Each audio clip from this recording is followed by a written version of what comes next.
Hello friends, here Kanika. I welcome you all to our YouTube channel Dream Physics.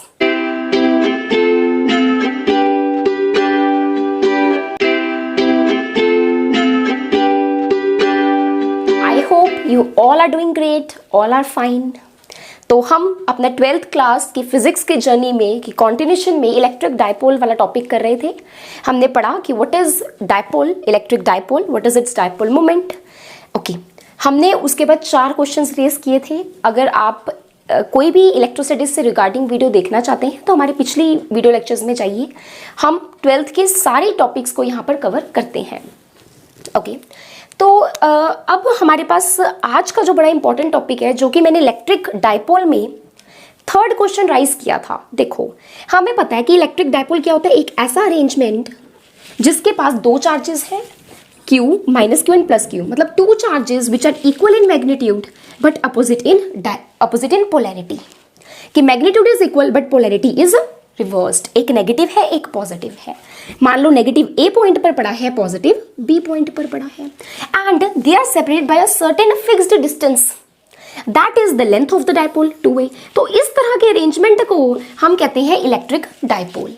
ठीक, हमने ये देखा था बेटा कि इलेक्ट्रिक फील्ड, ये देखिए, ये जैसे इलेक्ट्रिक डायपोल है ना, इसमें 2 चार्जेस हैं बेटा। ये जो पहला चार्ज है जो कि है मेरे पास माइनस Q का, अब इस चार्ज से बहुत सारी एक्सेस निकलती हैं, जैसे ये infinite many axes are there. ठीक, बट एक एक्सेस हमारी ऐसी है जो कि इससे भी पास हो रही है, इससे भी पास हो रही है। मैं आपको बता चुकी हूं, that is the coaxial line, ये वाली लाइन। तो हमने अपने पिछले वीडियो लेक्चर में ये सीखा था कि इस लाइन पर किसी भी पॉइंट पर हमें इलेक्ट्रिक फील्ड निकालनी है। इस डायपोल, मतलब ये 2 अरेंजमेंट की, ये 2 चार्जेस वाले अरेंजमेंट की वजह से वो कैसे निकालते हैं। ठीक, अब तो इस एक्सियल या कोएक्सियल लाइन पर हमने इलेक्ट्रिक फील्ड निकालना सीखा। फिर अब इस अगर ये AB का मिड पॉइंट O है, उसके बाद बेटा इस कोएक्सियल लाइन के परपेंडिकुलर प्लेन है, जो जिसको इक्वेटोरियल प्लेन या इक्वेटोरियल लाइन बोल रहे हैं, इस पॉइंट पर, किसी भी डिजायर्ड पॉइंट पर इस डायपोल की वजह से इलेक्ट्रिक फील्ड क्या है वो हमने निकालना सीखा। अब 3rd क्वेश्चन हमारे पास ये आता है बेटा कि इस डायपोल की वजह से किसी पर्टिकुलर पॉइंट पर, for example that point is lying anywhere, वो पॉइंट जरूरी नहीं है कि वो पॉइंट हमारे एक्सियल लाइन पर ही होगा या वो पॉइंट हमारा इक्वाटोरियल पर ही होगा। अब हम किसी भी पॉइंट पर, किसी भी डिजायर्ड पॉइंट पर इलेक्ट्रिक फील्ड निकालने की कोशिश करेंगे। उसकी डेरिवेशन हम यहां पर पढ़ेंगे। अब वो पॉइंट कहाँ है, कहाँ है, कहाँ है? मान लो ये ले लिया मैंने, ये रहा मेरा वो पॉइंट P, उस पॉइंट को नाम दे दिया मैंने P। अब वो पॉइंट कहाँ है उसका कैसे बताएंगे? अच्छा, एक और बात सुनिए, जब हमने एक्सियल लाइन पर, मान लो ये P पॉइंट है, इस पर हमने, ये एक्सियल पर लाइन कर रहे हैं ना, तो जब हमने इस एक्सियल लाइन के किसी एक पर्टिकुलर पॉइंट P पर इलेक्ट्रिक फील्ड निकालनी थी, तो इस P पॉइंट का पोजीशन हमने कैसे बताया था? हमने इस मिडल पॉइंट, जो AB का मिडल पॉइंट है, उससे इस P का डिस्टेंस लिया था R। तो मैंने वो पॉइंट पर निकाला था जिसका डिस्टेंस O से क्या है, R। ठीक, मतलब उस पॉइंट का एड्रेस कैसे दिया, O पॉइंट से उसका डिस्टेंस देकर हमने किया था। इक्वाटोरियल पर कोई पॉइंट है, for example here it is, ये पॉइंट P है इक्वाटोरियल पर, जहां पर मुझे इलेक्ट्रिक फील्ड निकालनी है। ठीक है जी, तो मैंने इस पॉइंट की पोजीशन कैसे बताई थी? मिडिल पॉइंट से इसका डिस्टेंस देकर, दैट इज R। तो हम इस O से उस पॉइंट का डिस्टेंस लेते हैं और उस पॉइंट को डेजिग्नेट करते हैं। ठीक, अब मेरे पास कहीं पर भी अभी है, at any point we have to find electric field. तो मान लो that point lies here and whose name is P। अब ये पॉइंट क्या है, इसका नाम कैसे, इसका हम एड्रेस कैसे देंगे? हमने वही आजमाया, अपना तरीका वही अपनाया कि इस O पॉइंट से इस P का डिस्टेंस ले लो, दैट इज स्मॉल r। पर एक प्रॉब्लम आ गई, ये जो स्मॉल r है बेटा, ये इधर भी हो सकता है। अब ये रहा मेरा डायपोल, ये पॉइंट O है, ये A, ये B, ये O पॉइंट। क्लियर? अब ये पॉइंट P इधर है R डिस्टेंस पे, तो वो R इधर भी हो सकता है, R इधर भी हो सकता है, R इधर भी हो सकता है, R इधर भी हो सकता है। मतलब P पॉइंट में आपको 5 सेंटीमीटर पे है, तो 5 सेंटीमीटर हमें क्या पता है, इधर है, या 5 सेंटीमीटर इधर है O से, या 5 सेंटीमीटर इधर है, या 5 सेंटीमीटर इधर, या इधर। यहां पर तो हमें पता ही था कि इस लाइन पर लेना है, यहां पर हमें पता था इस लाइन पर लेना है। बट जब हम आर्बिट्ररी पॉइंट की बात कर रहे हैं, जब हम एक्सियल और इक्वाटोरियल की बात नहीं कर रहे, बेटा हम आर्बिट्ररी पॉइंट की बात कर रहे हैं, तो उस पॉइंट का सिर्फ डिस्टेंस देने से नहीं पता चला ना, मैंने बोला r सेंटीमीटर, तो r सेंटीमीटर ये भी है, r सेंटीमीटर ये भी है, r सेंटीमीटर ये भी, r सेंटीमीटर ये भी है। तो इसका मतलब r के साथ साथ इसका एक और साथी, इसका एक और कोऑर्डिनेट चाहिए हमें p का एड्रेस प्रॉपर देने के लिए। और वो साथी, वो कोऑर्डिनेट क्या होगा? थीटा। थीटा मतलब ये r इस लाइन के साथ कितना एंगल बना रहे हैं? थीटा। मतलब इतना थीटा मोड़ दो और r चले जाओ तो ये पॉइंट P है। तो इस तरह से मुझे इस पॉइंट का एड्रेस देना है, इसके बारे में बताना है कि इसका घर कहाँ है, ये पॉइंट कहाँ पर है आर्बिट्ररली। ओके, तो मुझे इसके दो कोऑर्डिनेट देखने पड़ेंगे, r एंड थीटा। पर जब हम एक्सियल में कर रहे थे या इक्वेटोरियल में कर रहे थे तो एक कोऑर्डिनेट ही हमारा सारा काम कर रहा था, दैट इज r। बट यहां पर हमें r के साथ साथ we need to take one another coordinate that is theta. तो अब हम करते हैं इसकी डेरिवेशन कि इस पॉइंट पर जिसके कोऑर्डिनेट्स है r थीटा, उस पॉइंट पर किस तरह से हम इलेक्ट्रिक फील्ड इस अरेंजमेंट, मतलब इस dipole, this arrangement of two charges की वजह से निकाल सकते हैं। तो P पॉइंट हम ले चुके हैं r थीटा वाले कोऑर्डिनेट्स का। अब ध्यान से सुनिए, एक आपको बात पता है, जैसे मेरे पास यहाँ पे कोई वेक्टर है, मान लो उस वेक्टर का नाम है x, ठीक, और अगर मुझे एक पर्टिकुलर डायरेक्शन, और वो डायरेक्शन क्या है, इस वेक्टर से थीटा एंगल बनाती हुई डायरेक्शन, मुझे ये निकालना है कि इस वेक्टर का कितनवा हिस्सा इस तरफ है, कितना ये वेक्टर जो कि एक्चुअल में इस तरफ है उसका कितना पार्ट इस डायरेक्शन की तरफ है, मतलब मुझे इसको रिजॉल्व करना है। तो मैं कहती हूं कि थीटा डायरेक्शन में इसका x cos थीटा हिस्सा है, और इस डायरेक्शन जो कि इस एक्स से थीटा एंगल बना रही है बेटा, इस डायरेक्शन के परपेंडिकुलर, मतलब ये अगर डायरेक्शन हमारी थीटा वाली थी तो उसके परपेंडिकुलर ये पूरा क्या बनना चाहिए 90, उसके परपेंडिकुलर डायरेक्शन में एक्स कितना हिस्सा अपना दे रहा है, that is x sine theta. हम ऐसे बोल सकते हैं कि जो एक्स काम कर रहा था वही काम ये दोनों मिलके कर रहे हैं। एक है एक्स का वो हिस्सा जो कि एक्स के एक्चुअल डायरेक्शन से थीटा बना रहा है, और एक है एक्स का वो हिस्सा जो इस डायरेक्शन के परपेंडिकुलर है। तो हम ऐसे बोल सकते हैं कि जो एक्स काम करेगा, मतलब x is equivalent to the resultant of these two. मतलब हमने एक्स को दो टुकड़े कर दिए, जो काम एक्स कर रहा था वो उसके दो टुकड़े मिलकर करेंगे। हमने एक्स को रिजॉल्व कर दिया। यहां पर हम रिजॉल्व करेंगे कैसे, देखिए जरा ध्यान से सुनना। हमें पता है कि हमारा डायपोल है, उसके अंदर एक डायपोल मोमेंट होता है। आप मेरी वीडियो पिछली वीडियोस में देख सकते हैं, मैंने स्पेशल वीडियो बनाई थी डायपोल मोमेंट के बारे में। हमने ये देखा था डायपोल मोमेंट एक वेक्टर क्वांटिटी है और उसकी डायरेक्शन बेटा -q से +q की तरफ होती है, ठीक। मतलब ये डायरेक्शन होगी p, इसको हम p से डिनोट करते हैं, -q to +q that is denoted by p, ठीक है जी। अब अगर मैं इस p को रिजॉल्व करूं एक ऐसी डायरेक्शन में जो इस p के साथ थीटा बना रही है, मतलब अगर अलोंग OP मैं डायपोल मोमेंट रिजॉल्व करूं तो डायपोल मोमेंट जिसको मैंने रिजॉल्व किया OP के अलोंग वो क्या होगा, इस p का cos थीटा, जैसे मैंने x cos थीटा बताया था।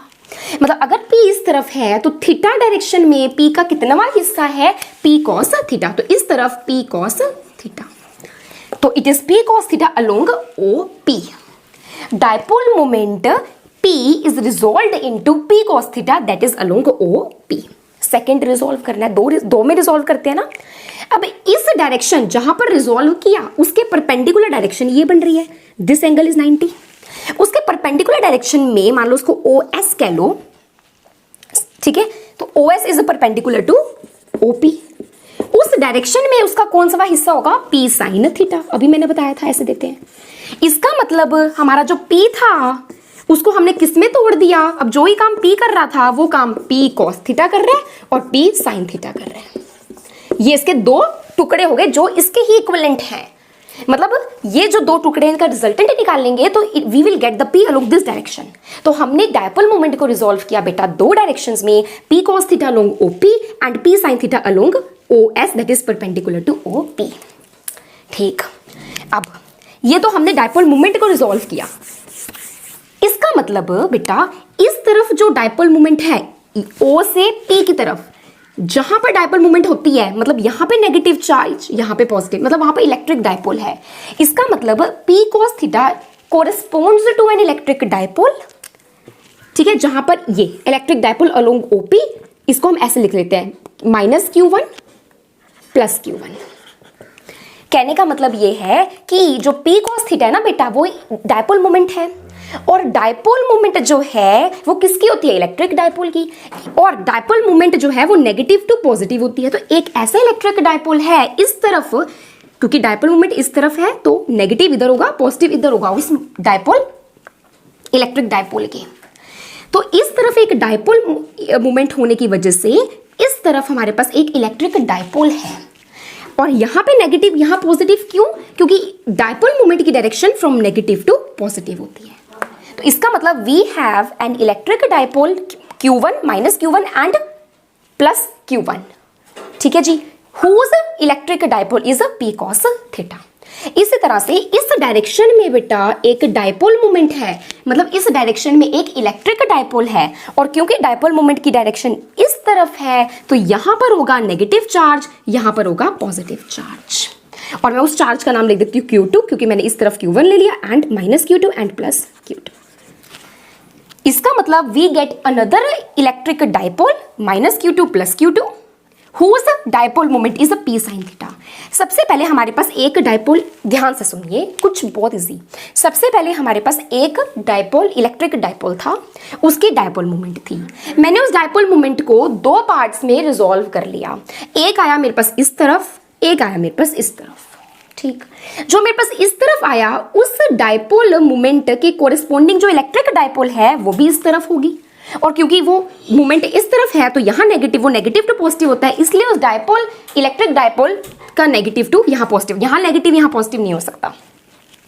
इसी तरह से यहाँ वाली जो डायपोल मोमेंट है वो भी कोरिस्पोंड कर रही है कि इलेक्ट्रिक डायपोल को, जो क्योंकि डायपोल मोमेंट इस तरफ तो ये नेगेटिव, ये पॉजिटिव, क्योंकि dipole moment is always towards from negative to positive. इस तरह से डायपोल मोमेंट को दो में रिजॉल्व किया, इन दो से हमारे पास आगे दो इलेक्ट्रिक डायपोल्स।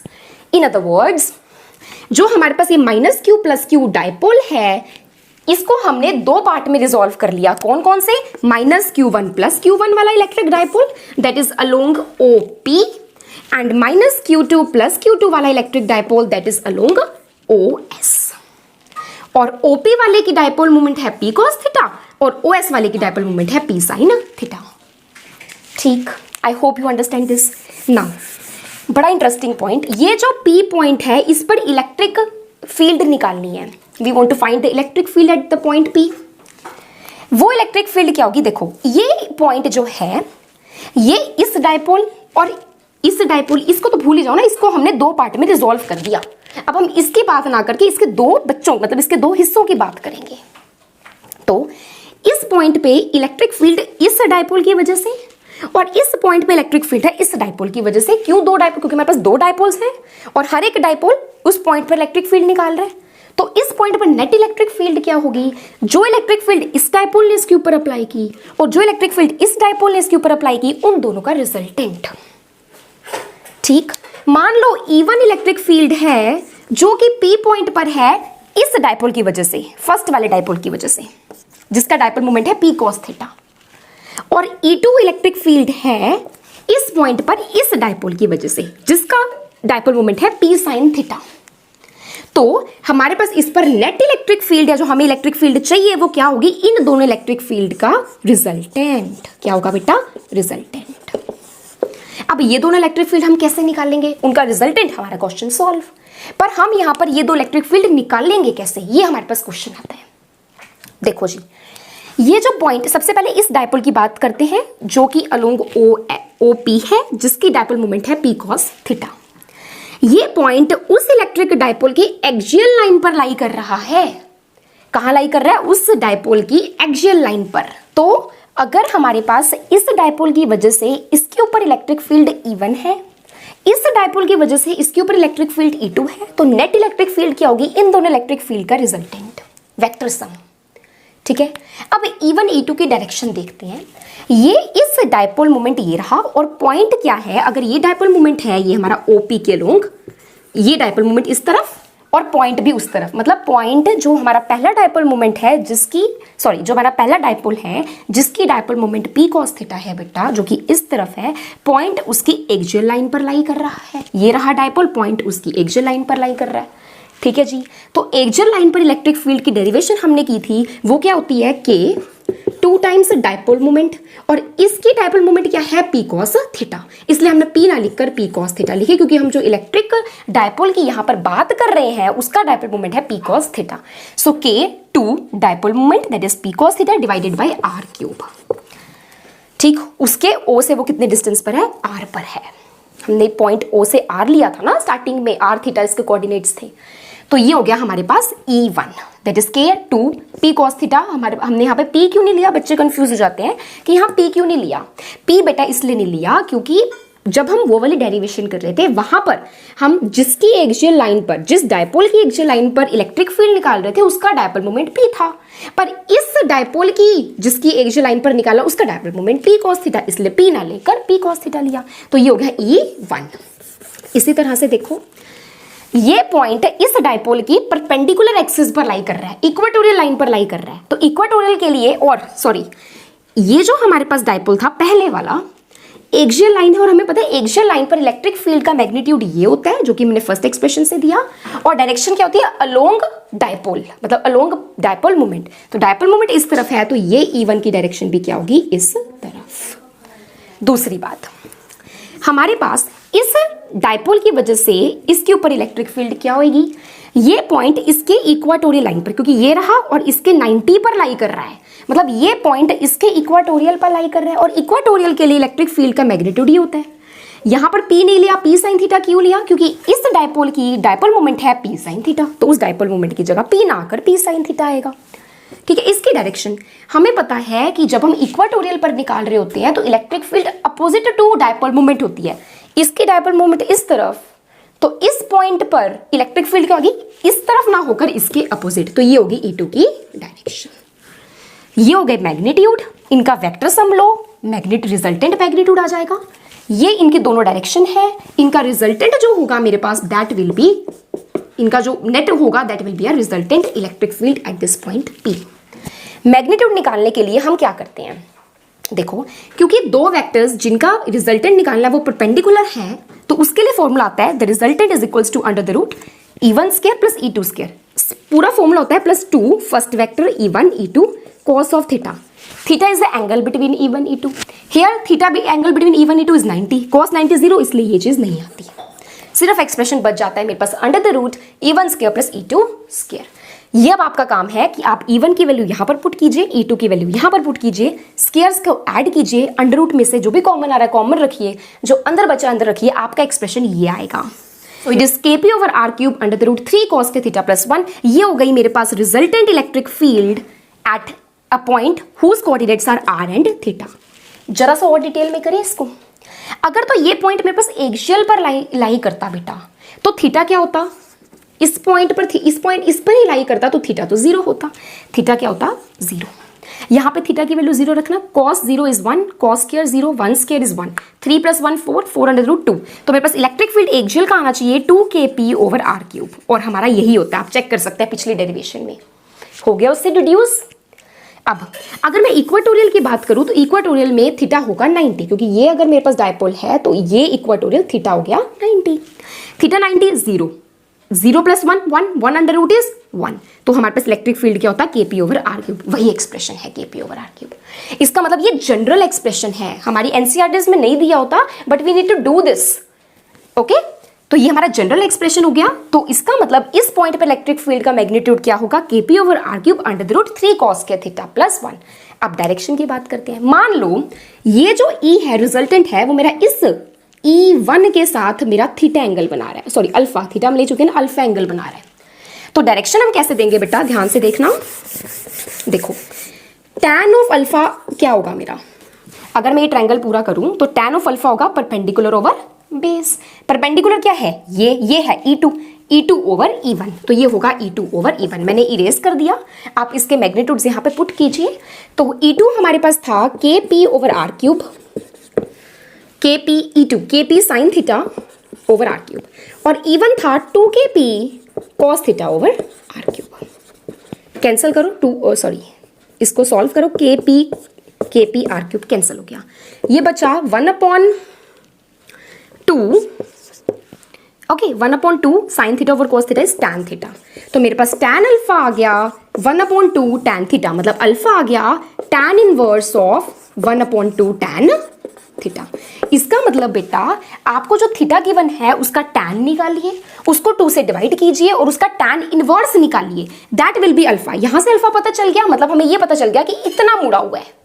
तो रिजल्टेंट से पता चल गया कि उसके मैग्नीट्यूड क्या है। ओके उसके मैग्नीट्यूड से पता चल गया कि रिजल्टेंट का मैग्नीट्यूड क्या है, और ये हमें बता रहा है कि वो रिजल्टेंट की डायरेक्शन क्या है। जब हमें अल्फा एंगल पता चल गया मान लो 30 डिग्री, तो इसका मतलब E1 से 30 डिग्री पर है हमारा रिजल्टेंट। तो ये हो गया मैग्नीट्यूड एंड डायरेक्शन का पूरा डेरिवेशन।